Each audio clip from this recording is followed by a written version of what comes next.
What's going on? What's going on? What's going on? We got a good one for you today. We have Mr. Miles Garrett of Fox 5, definitely a sports guru in the city of Atlanta. Hopefully, one day we'll see him on a bigger platform too. He's been doing his thing for some time, but he's going to stop by, give us a little something. So, we got you covered. Sit back, relax. We got your Falcon needs right here in a one stop shop in the Birdcage. Let's get it. Okay,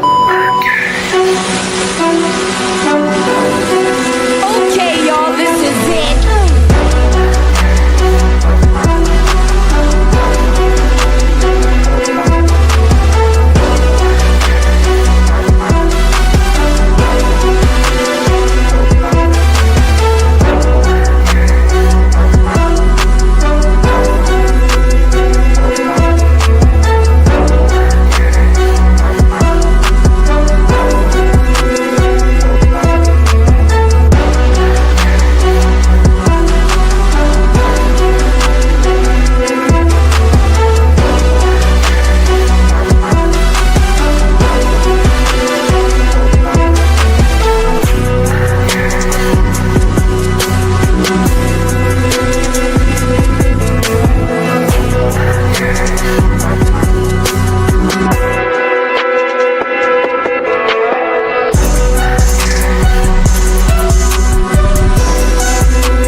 Well, welcome back, ladies and gentlemen. We have the man, the myth, the future legend, because guess what? He hadn't hit that legendary status yet, but he's going to be there one day, definitely in the city of Atlanta. We have Mr. Miles Garrett stopping by the cage today. Welcome to the cage today, my guy. How you doing? Doing good, man. Nice. I like the intro now. It's good to be back. Thanks for having me back on. Thank you. Thank you. It's been a long time, man. I know you've been a busy man in the city covering not just the Falcons, the Hawks, the Braves, the Atlanta United, and also the Georgia Bulldogs and our little brother, the Georgia Tech Yellow Jackets. I'm just joking about that. I got to throw a shot in there because they gave us a tough game last year. But how have you been, sir? What's been going on? No, man, we've been good. We're kind of all caught up in Braves coverage right now since we're in the middle of the season. Hopefully, they get over 500 tonight against the Nationals. But no, man, yeah, things have been good. We're going to be up in Indianapolis tomorrow for the Indy 500 qualifying. So we got a lot of stuff going on at Fox 5. Man, that's awesome. When you sit back and you look at the trajectory of Atlanta sports as a whole, it's been amazing to watch. And it's the craziest thing when you sit back and think about it. You see the Falcons go to the Super Bowl in 2016. Atlanta United wins a championship. You're seeing all of the Georgia sports getting into the win column when it counts now, where they're competitive. Now we just need to see a few more championships to come into the great state of Georgia at this point. Oh yeah, 100%. Yeah, we had the Dogs, of course, going back to back. The Braves winning it. So, yeah, man, I really hope that they're able to fix this because I mean the Falcons. I know the schedule hasn't officially released at the time we're doing this right now, but five primetime games for Atlanta this year. That's going to be huge on the national stage. Get a chance to prove themselves, and yeah, hopefully the Braves get it together. Man, when you sit back and you look at everything that has taken place from the Falcons to the drafting, the biggest thing this year after the letdown from last year, having a division lead and then sweeping the division champs, which was tough to just Mhm. watch those guys get into the playoffs. But when you sit back and you really look at it, the Falcons, we did this in the first year of Raheem Morris's time, where we literally had the division in our hands, but we found ways to not execute properly, and it put us in a position of compromising with the season results last year, which I feel as if we could have won that division and been a playoff team and possibly went on a run with Michael Penix Jr. once he got comfortable. Yeah, I mean, it's a tale as old as time at this point with Falcons fans with what happened last year, right? I mean, it basically up until that Saints game, it looked like they were in the conversation, not there, but in the conversation as a top 10, potential top five team in the league at that point. But of course, everything fell apart with Kirk Cousins, and I guess the plug theoretically wasn't pulled fast enough on him when he was clearly injured or whatever was going on with him. And I don't know if we're ever gonna exactly figure. I mean, we have the quarterback documentary coming out, so we might find out a little bit more information, at least on Kirk's side of it. But yeah, I mean, my thing with Michael Penix Jr., he looked very good in the three games I believe we saw him in. But I think expectations need to be tempered, right? I mean, again, he's basically still a rookie at this point. So Hmm. I think there's this perception right now that the Falcons they hit on their quarterback, right? And it looks that way. Like it looked good. There were throws that looked great. You know, he was making those kind of throws. I saw the same thing with Matt Ryan in 2008. You know, like there's certain throws that are made where you're just like, okay, this is the guy. Like you don't have to worry Hmm. about it. Like, you know, he's kind of having ducks. Like Desmond Ritter, I think was a prime example of that. Like you saw him, he wasn't really making those throws. You know what I mean? You know, the Hmm. arm strength, the length. So we saw that with Michael Penix Jr. But at the same time, it's three games. Again, you like what you saw, but I don't think you need to expect him to go in and be, you know, immediately a top 15, top 10 quarterback in the league. He's going to go through some growing pains. So I think that's something that needs to be expected. But, you know, you obviously hope for the best because you liked what you saw and, you know, you think that there's some potential there. So when you talk about the potential in that spot, because everybody's focusing on the quarterback, everybody's focusing on the skill positions, and we'll Mhm. get there. For me, being an old school defensive player, my thing is I worry about the big boys up front because guess what? Exactly. Me being a secondary guy or whatnot, Mhm. former secondary guy, I always looked at I can't do anything without my front seven, and Absolutely. especially my guys that are in the pits with the hogs. You can't Yeah. do anything without that. So when you look at from last year's draft, Mhm. what they grabbed with Ruka Roro, Brandon Dorless, Braylon Trice, I don't have expectations for him this year because mentally he's got to get over that hump of the knee injury because physically he's there. It's just the mental. I believe he'll be straight by the middle of the season, but I'm not putting any expectations on him because he still is technically a rookie, just like Michael Penix Jr. So Right. Zach Harrison and these guys that you have up front, what do you expect with Coach Ollie coming into the play? And you have guys that are already kind of established and have playing time. What do you think his expertise can do to help this group that we have right now to try to bolster our defense to another level? Well, I think the big thing now this year with those defensive guys is the pressure is off them. And what I mean by that is going into this season, you thought, you know, again, before the offseason really kicked off, you know, before free agents, before the draft, obviously, you know, you went in there, Arnold Ebiketie. It's like, okay, I guess we're gonna have to count on AK to be that guy again. You know, we're still waiting to see. Obviously, you mentioned those other guys. Rook didn't get a whole lot of playing time. Braylon Trice with the injury, Dorless, spot duty, that kind of thing. So going in, you were expecting those guys to be your starters. That suddenly changed a little bit. Now you've got Jalen Walker. Now you've got James Pierce Jr. Now you've got, like I said, a little bit more of an established AK where he isn't obviously you want him to get sacks, but he isn't. You don't want him to be like, okay, you know, you need to be John Abraham for us. You know, that type of role that I think a lot of fans saw for him. You add Leonard Floyd. You know, you have some veterans in there now, which now has created depth because at that point you were just counting on those guys to start and execute because behind them it wasn't much. You know, you kind of saw that firsthand. You know, you get Onyemata and Grady out. You depend on Rook. You know, now Rook's going to be the starter. So you've got some depth behind him now, which I think is big. It allows guys like Jalen Walker to roam the field a little bit more and create, you know, some disruptions because that's what he was good at. So I like it from that standpoint. Now, I would like to see them take that next step because obviously a guy like Braylon Trice, there were really high expectations for him. He was thought of to be kind of like a steal where they ended up picking him. So you have him, of course. And yeah, I mean, AK had a good last few games. He's done that the last 2 years down the stretch, kind of picked it up. So we need some more consistency out of him, more of a, you know, 17 game sample size instead of the last four. Mhm. But you also have to look back when the production of the defense got a little bit better, is when Raheem Morris got involved and Jimmy Lake kind of was not thrown to the side. That's not the right term, but you know, Raheem Morris took more active play calling duties. Now, him and Jeff Ulbrich are more on the same page, so I imagine their schemes to be slightly similar. Mhm. But yeah, I mean, it'll be interesting to see the development because for a lot of those guys, yeah, now the pressure's off. go out there and execute. Don't feel like you have the weight of the world on your shoulders, and do what you need to do. So when you speak about that, and I'm with you on that, he was temporarily relieved of his duties until he permanently was relieved of his Right. duties.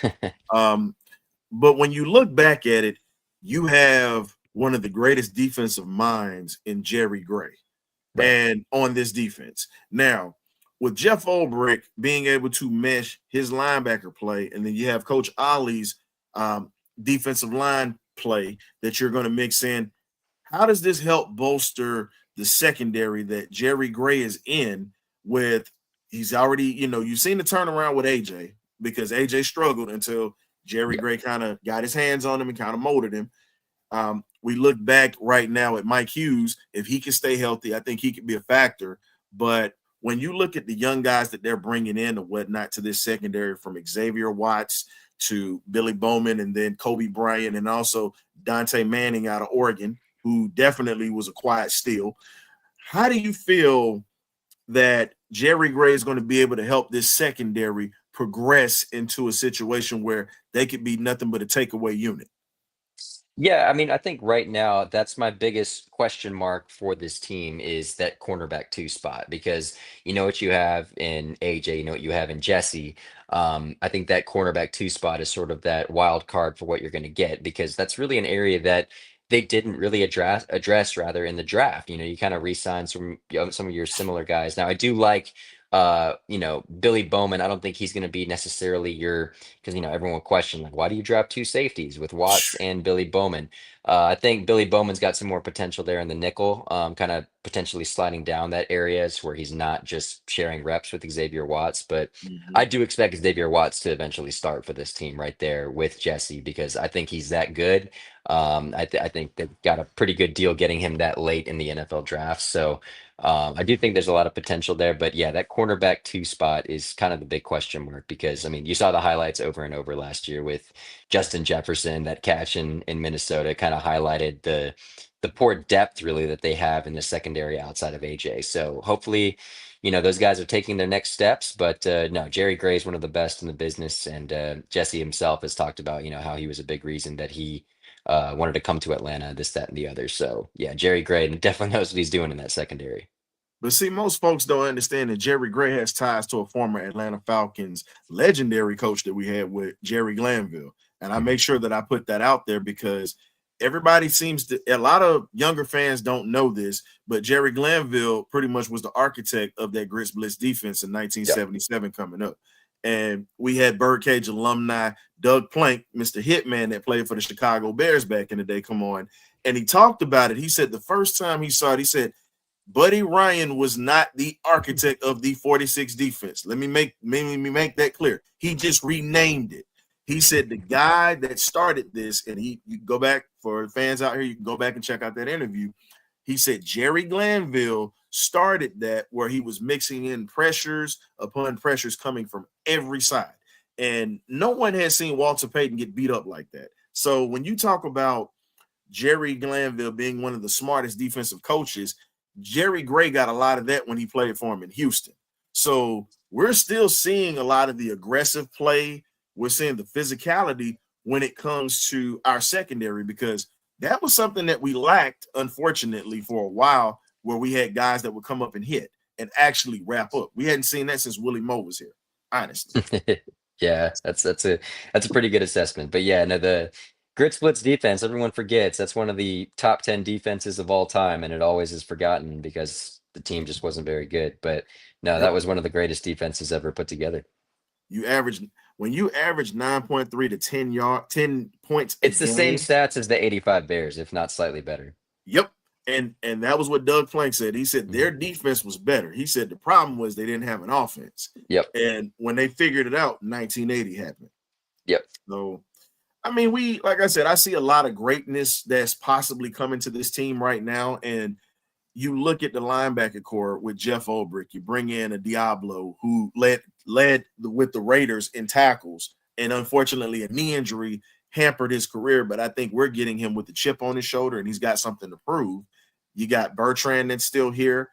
I believe they moved Caden Ellis to that middle linebacker spot because of the experience he has, and he knows the defense. And you pretty much are going to let your young guys play pretty much on the outside with these linebackers or whatnot. How do you feel about shifting Caden to the middle this year, and what type of production do you think he's going to have with this defense this year? Well, I like it because I mean, Caden's a tackling machine, right? And you want your guy making the most tackles right there in the middle, setting the tone for that linebacking core. So I really like that they moved him there, and I really like Caden Ellis himself. I was kind of bummed that Nate Landman was let go. I liked what he did. Again, another tackling machine. But out of the two, I think Caden is the better option for sure. And out of the two, I'm glad they did keep him. But no, I do think that that's a good spot for him, given that you're going to move around those guys, like you said, Diablo, Leonard Floyd, Jalen Walker. Jalen Walker technically classified as a linebacker, but you obviously want to see him more in pass rush situations. So I think that it's good that he's kind of anchoring that unit right now. And see, you mentioned Jalen Walker. See, I was gonna wait to mention that because as a dog fan, it's always it warmed my heart that we finally made a move that made sense, because you got a local guy who's a Butkus Award winner who definitely was dominant from the time he stepped on the field at Georgia until he left. And when you come in as a true freshman and you cover the dogs with DJ Shockley, Kirby Smart is not going to put you out there if you have no physicality to you, you don't have any smarts with you, and you're a guy that is a team guy first. He's not going to put you out there like that. And you bring that here, and he was a leader on that defense this year that helped us get that SEC championship. And you're bringing a championship mentality to Atlanta. And then you add that with a James Pierce. And James Pierce kind of reminds me a little bit of a John Abraham, Terrell Suggs kind of player. But when you talk about the heart, desire, and the way that Jalen Walker is, he reminds me, and I'm going to go old school for my old school Falcon fans out there. He reminds me of the greatest pass rusher we ever had in Claude Humphrey. It's something about him. He's just different. What did you pick up on Jalen when you got to talk to him, when he got to Atlanta? And what was the mindset of Jalen Walker being a Falcon, staying home, and understanding that he can help build something here in Atlanta? Well, you touched on a big aspect of that, and I think the biggest key takeaway that we heard from Raheem Morris, and I think to an extent Terry Fontenot, was that first day of rookie minicamp, he's like, this guy's got team captain written all over him. He basically said it's going to be up to the players and all that to eventually decide that. But I do think that speaks volumes, and it's something that I think we saw, right? I mean, he was the captain, the anchor of that defense. And that's like you said, a lot of that has to do with how Kirby Smart coaches up his players, especially on the defensive side. They're always turning out defensive superstars. So I just asked the Philly defense. But yeah, no, I mean, Jalen, again, he's it's funny because you saw him and James out there together, and James looks like a different guy compared to Jalen. Like, James is huge. And it's funny that he makes a guy like Jalen Walker look kind of small, but you do see the raw power with Jalen Walker, comparatively speaking to what, we're used to seeing on this defense. It's no particular shade at anything, but you just see the difference, the power that he has. And you saw that in the Texas game and against Kelvin Banks Jr.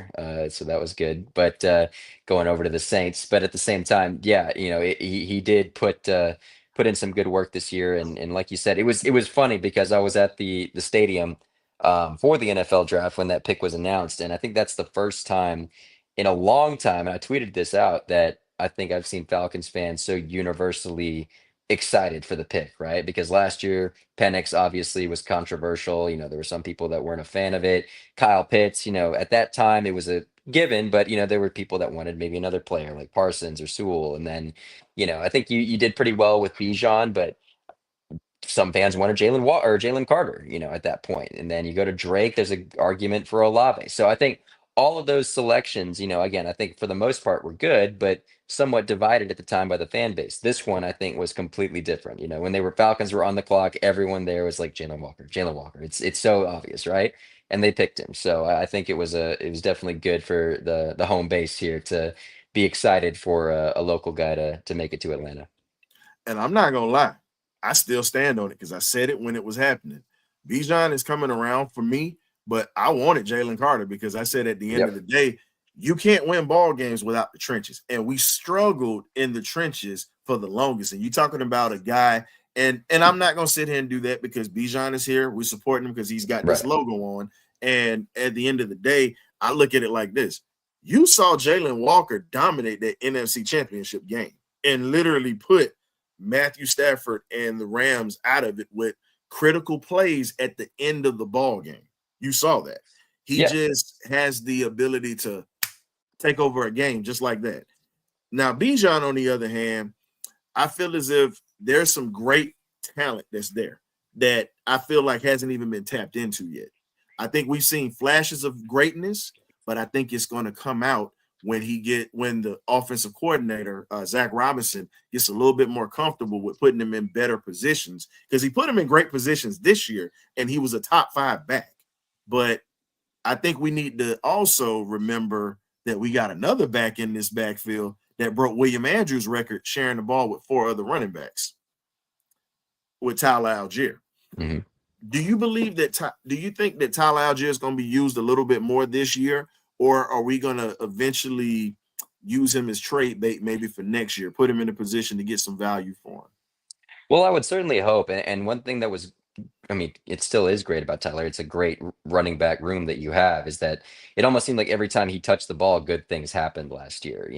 Again, not taking anything away from Bijan, but in those certain packages, obviously he was getting less carries than Bijan that he would be in. It always just seemed like there was something good happening. So you got to love that about Tyler. But again, at the same time, he'll be a free agent next year, and you definitely have the running back that you want in Bijan. So at the end of the day, you would want to get something for him because he is a good talent. So that's the question, right? Do you use him for an entire season and get him to his best capabilities because it could help you in a playoff run, or do you try to trade him and maybe get some picks, because you don't now have a lot of picks in the NFL draft next year, or you might need another asset at that point if you're making a playoff run. So it'll be interesting, but I do hope that they maximize him because he does create good plays for this offense.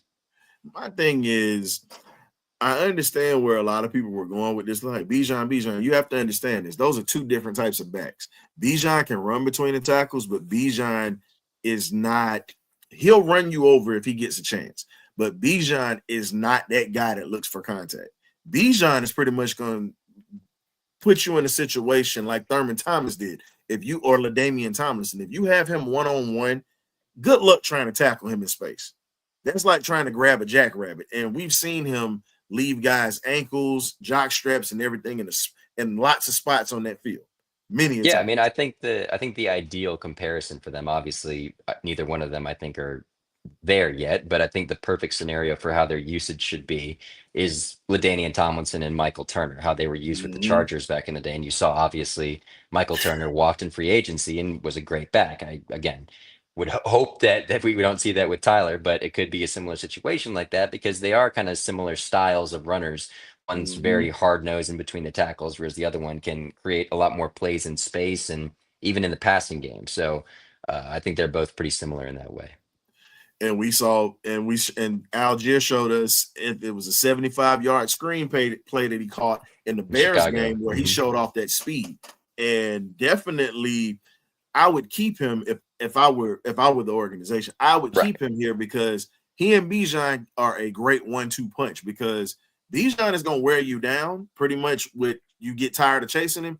Tyler Algier is gonna just pretty much wear you down by just running through you and getting the tough yards. Yeah. So I think we have an option on the table with trying to figure out how we're going to use these guys. But getting to the draft, how do you feel this draft shook out compared to other drafts that we've had in the past?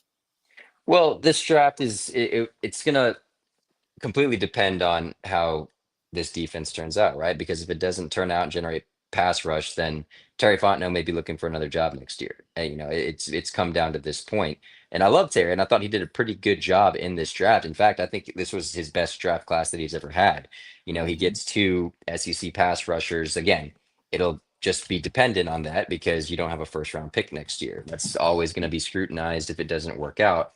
But no, like I said earlier, Xavier Watts, Billy Bowman, I love those picks. Those are great players. You really touched on 2 areas of need there.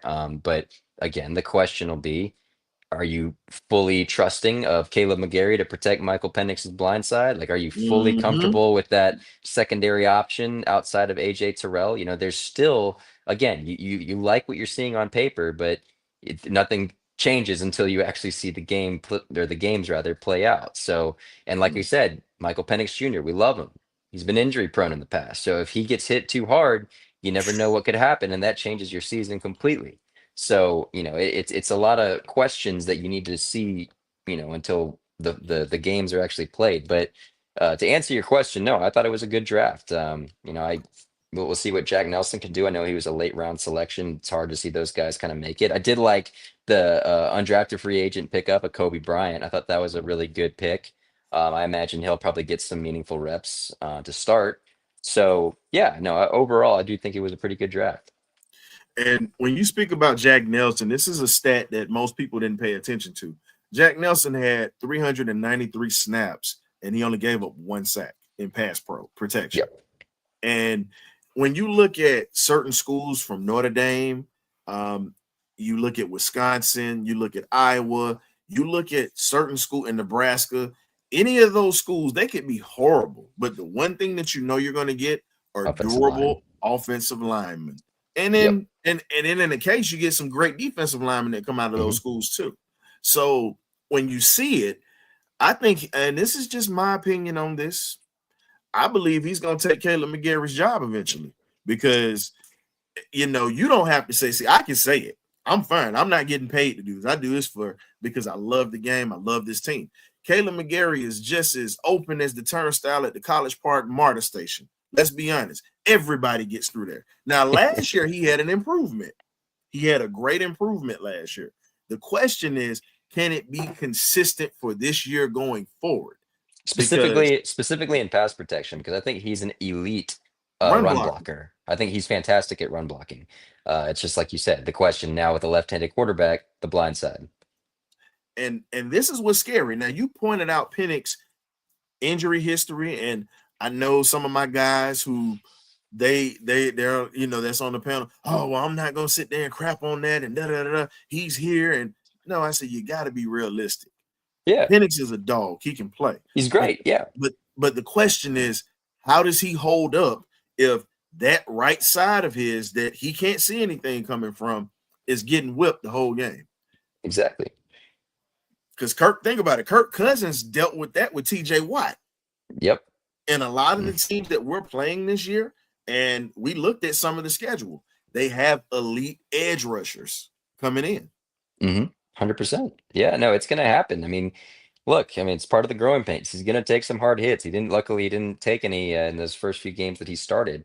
I'm sure he Mhm. got sacked, and it probably didn't feel good. But he's gonna have those hard hits. We saw Kirk take a bunch of them, so it's that was obvious. At the time, that was one of Kirk's big things is that he doesn't get hurt a lot. Obviously, before that Achilles tear and whatever he was Mhm. dealing with last year, that was his big shtick. Is Kirk stays pretty healthy. So it health is key. You can't help if you're not on the field. So obviously you hope that McGarry is able to improve this year, and if not, they'll have to make a move. And here's the dangerous part. When you look at the division rival, Tampa, New Orleans, I'm not worried about right now. They're still trying to figure everything out. But Tampa, I don't see them taking too much of stack, even the offensive coordinator is gone, but they have a guy that was in that quarterback room. And then you look at the defense for Tampa, they ended up getting Desmond Watson out of Florida as an undrafted free agent. You pair that with Vita Vea, who already is a problem, you have now a combined weight of pretty much almost 800 pounds playing interior with Ryan Neisel, and then you have Chris Lindstrom, and then you have Bergeron that's got to deal with that. Both of these guys can eat up two people at one time. So again, we have to look at it from a standpoint of one of them is eating up 2 blocks. Somebody is going to be one-on-one. And the thing is, Penix is going to have to be on his P's and Q's because those two do a lot of damage when they fall on guys. You're talking about a lot of dead weight. And we might have them from what I saw. It's not official. We might have them week Opening one. night. Hmm. all I can say is we might have them week one. So if we have them week one, I feel like this is a game where it's got to be the Tyler Algier show in that sense. But you got to wear him down and let Yep. Penix just pick them apart and Hmm. keep him out of harm's way. So 100%. with some of the undrafted free agents that we picked up, you look at Simeon Barrow out of Miami, who was a defensive player of the year down there, and he didn't get drafted, and he comes in with a chip on his shoulder. And then you also look at a tight end that we ended up getting right now. And a lot of people, if you don't watch SEC football, you got Mr. Smith that we drafted. I mean, as an undrafted free agent, he kind of reminds you a little bit of Jonnu Smith when you watch him play.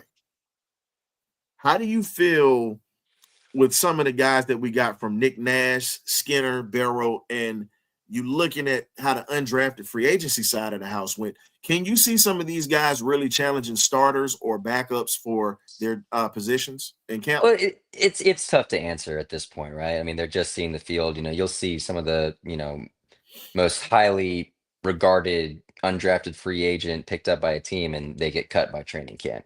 But sometimes you'll see a guy that you haven't even heard of and he's making noise that ends up making the team. So unfortunately, I do think it's a little too early to give that official assessment. I know Nick Nash came in, looked pretty good, had a few catches there in rookie minicamp, but again, it's so early and the pads aren't even on. I think that's going to be something that you'll have to wait and see. And again, most of these guys are going to be trying to make their impact on special teams as it is. That's usually where they are put and where they stay for the most part for their rookie years. So that they're going to have to make a dent there, and hopefully they do. Okay. Now we've spoken on the undrafted free agency. We've talked about the drafts. What are the expectations going into training camp in a couple of weeks? What are the expectations with the Falcons at this point, and what are they looking for to improve on, and what are they looking to gain from training camp this year? Well, again, it's another tough question because each team takes training camp differently, and I know this team. I mean, I think the big thing will just be how Penix's command is. It's his first official training camp as the starting quarterback. Again, I don't imagine that dynamic to be weird or off-putting or bad by any means. It'll definitely be an interesting dynamic if Kirk Cousins is still there, just given the Oof. situation. And the camp's going to be open this year, and there'll be fans there. And I can't imagine fans are too happy with Kirk at the moment, at least from what I've seen. So that could create an interesting drama or dynamic per se. I do think I have my eyes more or less on Jeff Ulbrich and the defensive side, how crisp they look there, and obviously with the rookies and all those guys. I think the offense, for the most part, you feel is in pretty good hands because Zach Robinson already was relatively established with LA and did some good things last year. And Mhm. I think the notable jump from what Arthur Smith was doing to what Zach Robinson was doing shouldn't be taken lightly. Even though I know that there was quarterback play that involved that. You obviously had upgraded at the Mhm. position, but at the same time, I'm not too concerned. Just more or less with the talent and proven talent we've seen on that side compared to the other side, where you're just like, okay, we need this to work out. So hopefully you see some training camp reps and feel pretty good about how those guys are looking in August. And the one thing that you said when you talk about the jump, even Zach Robinson said it in the press conference last year. With Michael Penix, we have the ability to open the whole playbook now Correct. because of the fact that Kirk was limited. Hmm. We all know he was limited. So now that you have a guy that can run a little bit better, he can literally make these throws and put guys in position to help this team. The one guy that a lot of people are really kind of trying to find out is Kyle Pitts Yeah. because we know what Mooney's going to do. We know what Drake is going to do. We know what Ray McLeod is going to do because he earned his position last year. So when you look at Kyle Pitts right now, first round draft pick, had really one good year, his rookie year. And everything else has been, you've seen flashes, kind of flickers. Do you think this is the year that he takes off? And if he does not have a great year, can you see Atlanta moving on from Kyle Pitts? Yeah, I do think this is a make or break year for Kyle Pitts, and the team hasn't even tried to hide that fact. I mean, Zach Robinson and Raheem Morris have both come out. I think even Terry Fontenot have come out and said that it's been disappointing. Like we need more production out of a guy like that, especially when you pick him that high in the NFL draft. So, it's a situation where you need to see him produce. And the thing is, he always has really good training camp highlights, right? I mean, that's when you always feel good about him. At least every year that I've been there, and I've been there for every single season Kyle Pitts has been there. This past training camp, he was looking great. I was like, oh man, he looks like Kirk's favorite target out here. So it can be deceiving what you see in training camp, but like you said, you hope things change because he is fully healthy. He was fully healthy last year, but now he hopefully, and this is something that gets lost on a lot of fans, I think, who are maybe a little too harsh on him. Obviously, it's different because Drake London has consistently produced, but there hasn't been a consistent quarterback. His first year, I mean, he's had a different starting quarterback for every single season that he has played in the NFL. So I Hmm. that's something that, you got to get some consistency there. Again, I know Drake more or less succeeded with different quarterback play. But I mean, you look at a guy like Kyle Pitts, his first quarterback is Matt Ryan, his second quarterback's Mariota, his third quarterback's Desmond Ritter, his fifth quarterback is Kirk Cousins. Now he's opening up with Michael Penix Jr. So every year at game one, he has started off with a different guy. So I think you got to give him a little bit of sympathy for that. But at the same time, when you draft a guy of that talent with the fourth overall pick, you're expecting him to make up for some shortcomings because look, he was a guy that thought of as a similar type of Calvin Johnson. Calvin Johnson didn't have a quarterback for 4 years before he got Matthew Stafford. So, or not 4 years, maybe it was a couple years, but he was playing Mhm. with Dan Orlovsky. He was playing with all those guys and still making plays. So, you expected that kind of production out of him just because of the talent that he was, or is rather. So now here's the thing, and I've had to challenge people on this, and I'm challenging you on this. When you look at Kyle Pitts in that sense, and I get what you're saying about different quarterbacks, Brock Bowers had three in 1 year. Exactly. No, that's So, another great so counter my argument. thing is that excuse is out of the window for me Yeah, and that's because fair. That's totally fair. Brock played with a horrible Raiders team. Let's be honest, Yes. they He played weren't with good. We Desmond beat them. Ritter. We beat them. So when you get a guy to break Mike Ditka's rookie record with yardage, also set touchdown records for a tight end as a rookie, and he's doing it and made a Pro Bowl coming into the league, that is a unicorn. Everybody wanted to say Kyle Pitts was a unicorn, and I'm sitting back like, nope. I'm standing on that. I say Brock no. I said it. Bowers. Yeah. I Mhm. said it on draft day. I stand on it now. And there are people that's gonna be mad at me about it, and I tell them I don't care. You can be He's the mad, but best guess tight end in football right now. thank you. And he was a rookie. Now the Mhm. question is he gonna have a sophomore slump? Because Yeah. Pitts had that sophomore slump. He got injured. Then after he came back, it just seems like nothing was still the same. But when you get a Brock Bowers to come in with a team that went through three different quarterbacks, your head coach gets fired. He literally went through a ton of things a veteran goes through in his whole career in his Yep. first year. And he still was the top tight end really in the NFL last year. Yeah. I don't So think there's a question. and this is the thing, and I have to tell Falcon fans, look at the production. Get out of your feelings and look at the numbers, look at the production, and look at the impact. He had defenses that was predicated to just stop him, and he still was putting up numbers. That is a unicorn. So, but not gonna bash Kyle Pitts today. Just wanted to kind of throw that out there. And I hope that he does have a good year because that makes us better as a team. So it won't look as bad on Terry and his real, first draft pick that he got fizzles out. We need him to produce this year. We need that rookie Kyle Pitts to come around with Michael Penix Jr. so we can actually win ball games and make it that much tougher to stop this offense. Yeah, no, 100%. And you again going back to Brock Bowers, now he has a pretty established head coach. He has Mm-hmm. Geno Smith, a more proven commodity at quarterback, or a more stable presence at least. And he has a run game now, ideally with Ashton Genty. So yeah, no, like you said, Brock Bowers is a tremendous argument for, the excuses that Kyle Pitts has had with the quarterback thing. Um, but yeah, no, I mean you want to see Kyle perform this year because that was the whole concept, right? You build around him. Now you have an offense with other talents. I mean, that rookie year when he was on the team, there was no one else. It was Ridley was out. It was Matt Ryan basically only Him and throwing to Patterson Kyle Pitts. Exactly. and So Algier. And Algier. No, wasn't there. He wasn't there for Matt's first year. But yeah, like because it was worse Matt's year because Algier came with Drake. Yep. But yeah, that first year was pretty rough. But yeah, no, at the end of the day, yeah, you want to see him produce and help out this team because that'll make that offense just a little bit more dynamic. Now, with the expectations that we have going into training camp, we pretty much have our ideas of what we want this team to be and look like. What do you think Raheem Morris's mindset and philosophy is after, having a disaster of the later part of the season and just falling apart the way that we did?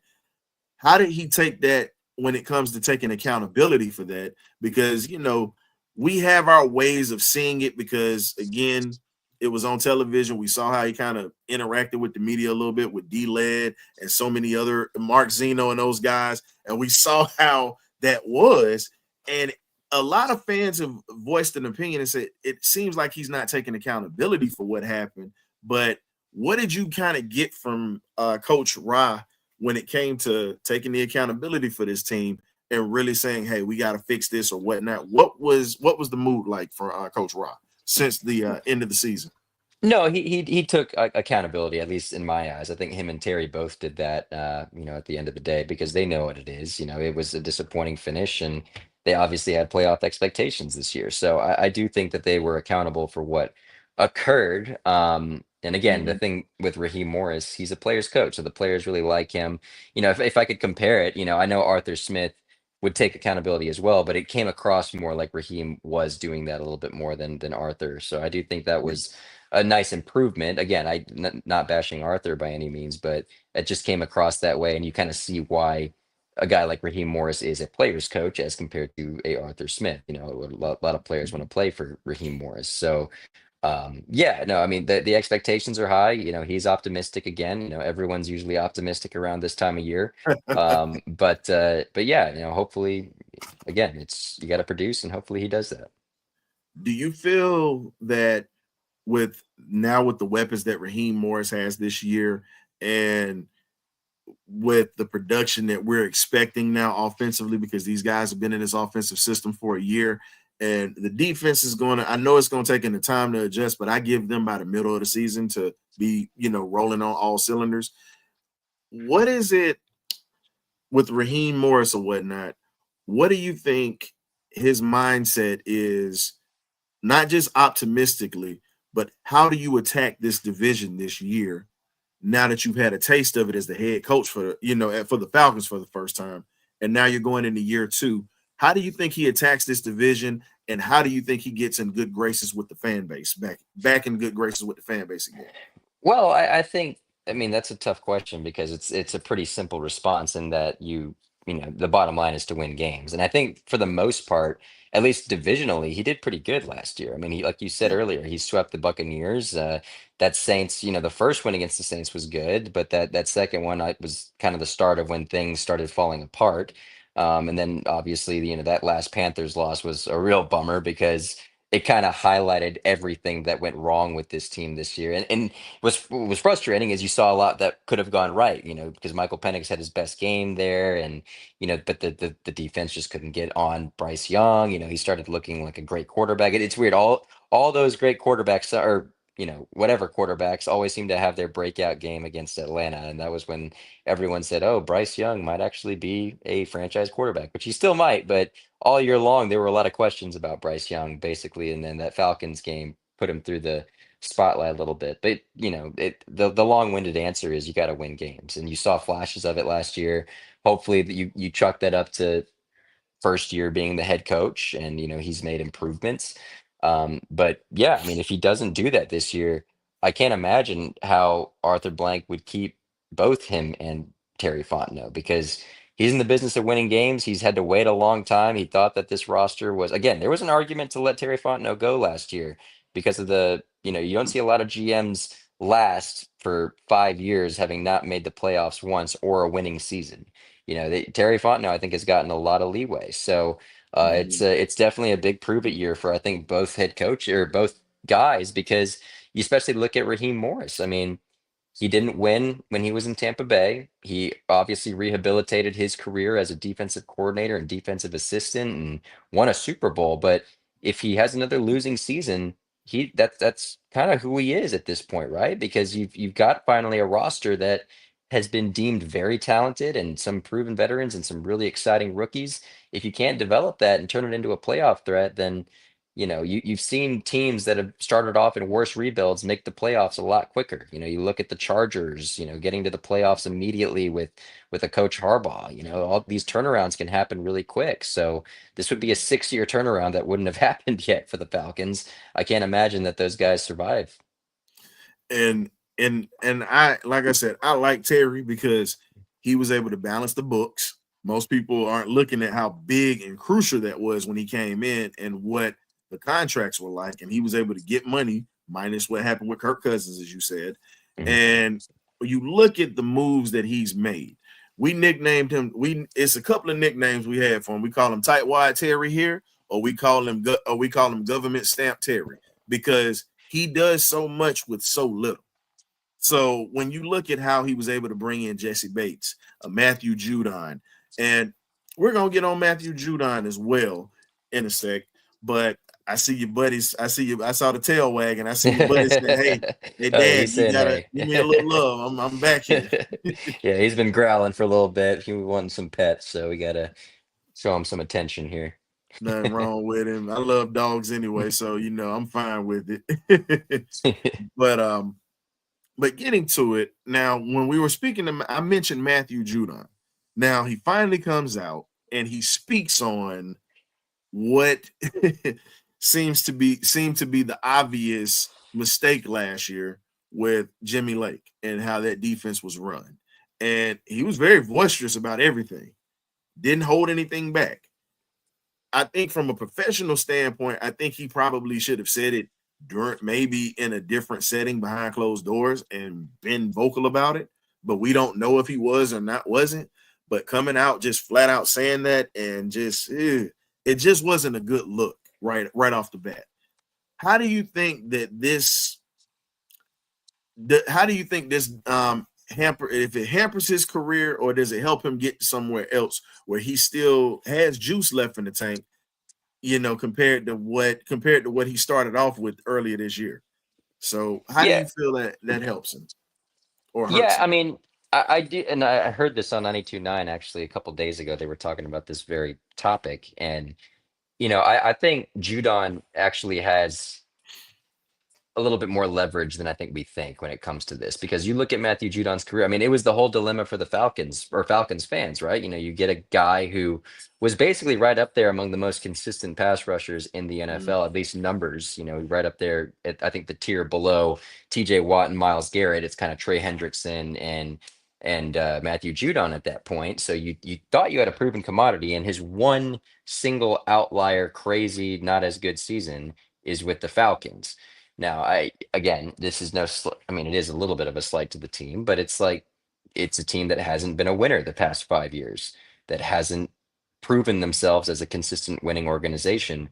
I do think that's a pretty good argument for Matthew Judon. Now, again, you did fire Jimmy Lake and are changing the defensive scheme, and maybe he could have done better. But if what he said is true, and I'll have to look more at the numbers, I think they were slightly exaggerated as far as what Matthew Judon was saying. But at the end of the day, if the scheme was to put him, 50-50 on, in the secondary, dropping back into coverage, again, you saw him improve when Raheem Morris took over as defense or took a little bit more defensive duties there.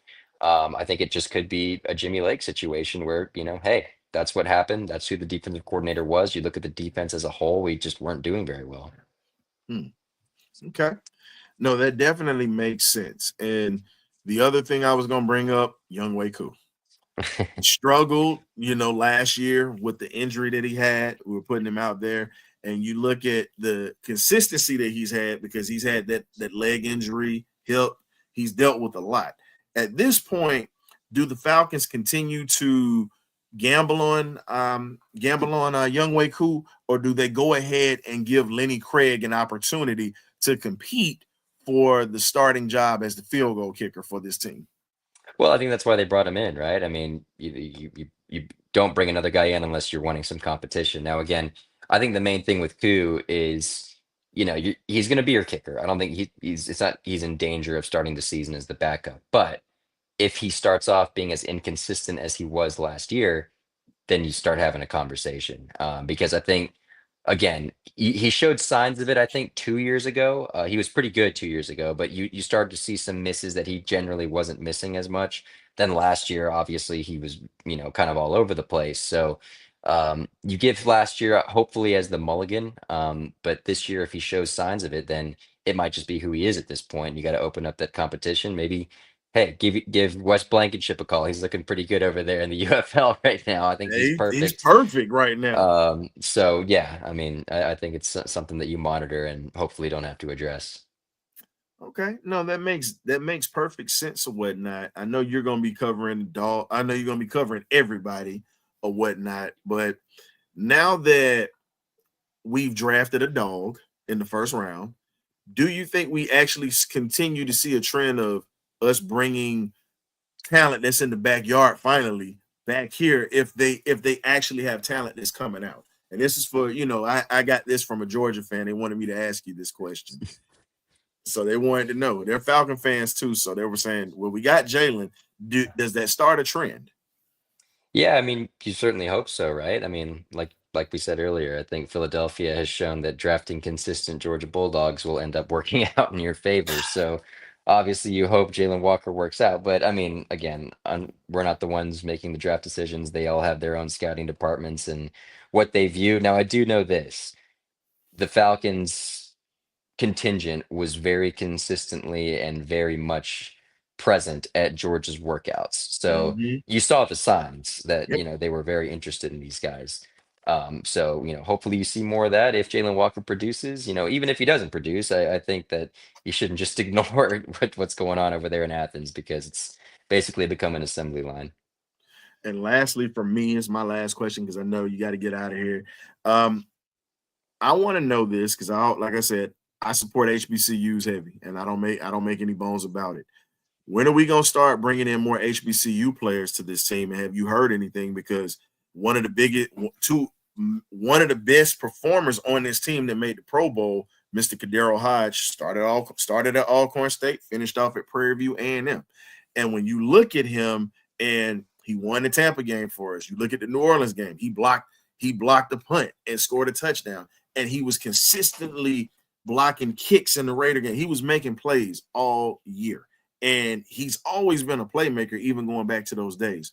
When are we going to start giving these guys more opportunities? Because one of the guys I wanted to draft was Carson Vincent out of Alabama A&M. The Ravens took him in the 5th round, and you just saw that they're giving Lamar Jackson a big ugly who can play every position on that line. And he's only given up 4 sacks in his time at Alabama A&M. Do you think we start mining the HBCU fields again? They should. I mean, that's a question for Terry Fontenot in the scouting department. Unfortunately, I mean, I think they should, but that question's not up to me at the end of the day. But yeah, no, you're right. I mean, I ideally, I think Deion Sanders going to Jackson State brought a lot of attention to HBCUs in general. I do think that him going there certainly helped out I don't want to call it cause of drafting more players, but just more spotlight on those guys that are down there. So you hope that changes because there is a lot of talent there, and the Ravens tend to draft very well. So you probably wouldn't be surprised to see a guy like that end up getting some meaningful reps for Baltimore. And it was cool that Prime, put the spotlight back on it, but there were so many guys that came before him that played in the Oh, NFL, won 100%. Yeah. championships, that coach, Doug Williams, Right. Larry Of Little. course. Hmm. And then you look at, unfortunately, Bubba McDowell just got fired, who was a top safety back in the day, in the 90s or whatnot, and 80s for the Houston Oilers back in the day. So when you look at it, you're right. Coach Prime put a spotlight on these young men again, but it definitely would be great to see some of these guys that we can get, because we got a lot of HBCUs right in the state of Georgia with a ton of players. Or you can mine the South and just really bring in talent that you're not going to draft them high. I understand, unless they're just one of those guys. Travis But Hunter. yeah, unless you're a Travis Hunter. But for the most part, you're going to see a lot of these guys come in as undrafted free agents or lower round picks. But I'd love to see if you could put a bug in Terry's ear. You let him know the historian Brian Walker said this from the Birdcage. Like, I know that you have things out here already set up with your scouting department, but just give these HBCUs a little bit more love, because there's a lot of these kids that can be franchise players in the face of this franchise and really can help us win. Because let's be real, first Hall of Famer on this team was Claude Humphrey, Tennessee State University. So that's all I got for you, Miles. Thanks for coming through today. Absolutely, man. Happy to be back on. We got to get you back sometime during the season when things kind of slow down for you, because we definitely would love to hear your analysis on how the season is going, things that are going on, and definitely would love to have you back. Let the folks know where they can find you and how they can also check out your material, as I do every day. For sure. Yeah, no, anyone in the Atlanta area, obviously, I'm on Fox 5 if you got YouTube TV, whatever you got. Most of my work I post basically all on Twitter, X, whatever you want to call it today. I post my stories and whatnot, highlights and everything. We've got the Bulldogs final show that I do the Georgia post game, and not until a few more months, obviously. But yeah, that's where you can find most of my work. We're seeking national championship again for Georgia and a Super Bowl for the Falcons, and maybe a World Series for the Braves if we continue to keep growing, man. I just love your work. You're definitely a very talented individual, and like I told you, I plan on seeing you hosting on ESPN one day. I'm speaking this into existence. I see you hosting that, and maybe I might be one of your field reporters or whatnot, or I might be sitting at the desk next to you. There we go. Yeah, we got to put it out in the universe. I love it. So thank you for coming into the cage. I got some artwork that I'm gonna send to you. You know how we do it. I got some stuff I'm gonna send to you and whatnot. And we definitely appreciate you, and we look forward to having you come back, Miles. I appreciate it, man. Good talking to you again. Thank you. That was Myles Garrett, ladies and gentlemen, one of the best in the game in the ATL, baby. So it was beautiful to have him to come through, and he gave you a lot of nuggets. A lot of the things that I've said on the show and many people have said have come to pass. So for the Kyle Pitts fans out here, he just answered that for you. So if he doesn't perform this year, he got to go. He got to go. All I was saying was, when you sit back and you look at how Myles broke it down, the Falcons have to win this year.